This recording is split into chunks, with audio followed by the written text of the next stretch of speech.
So in brief, neuroscience is bringing the analytic method of scientific inquiry to try to understand how the brain works, brain functions that in which are instantiated all the things that we consider being human: emotion, attention, memory, and so forth.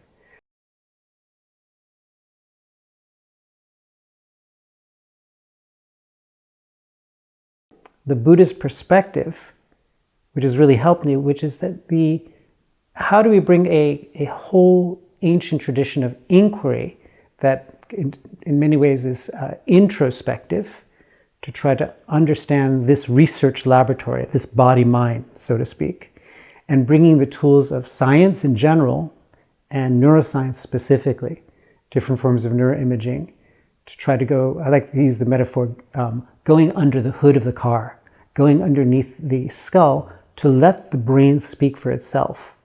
How does training the mind actually begin to sculpt and change how different brain networks are activated and how they interact with each other? And that's a fascinating place to look. And of course, it's not only the brain, but also neuroscience has helped me understand some aspects of Buddhism as well. It's bi-directional. So one concrete example, from a neuroscience perspective, there is no concrete self in the brain. There is no self, me, Philippe, in my brain. There are many self-related processes, but there's no single network or brain region that is the self. And that really converges with some of the deeper Buddhist contemplative practices. That's one example. One more contemplation here that comes from neuroscience. If we really appreciate that there are billions of neurons and maybe trillions of connections in the brain, in your own brain, right this moment, hard to fathom, and that there's electrical, chemical interactions occurring on a millisecond level, and they're changing every single moment, then what is the basis?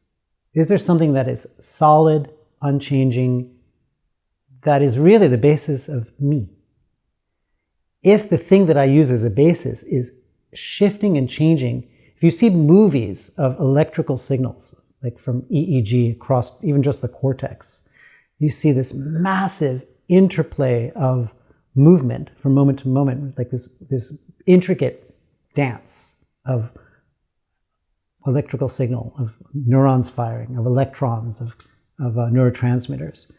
Then you think that flux is a continuously shifting, changing, powerful entity that is not solid.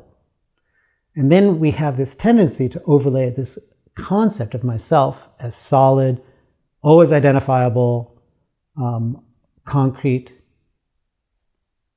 I think if you just sit with that, an insight about the mismatch, maybe even a cognitive dissonance, if I can use a psychological term, of this projection of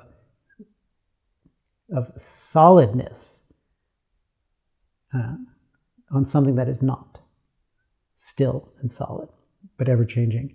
So neuroscience has a lot to offer, sometimes the insights that can also be derived through contemplative practices.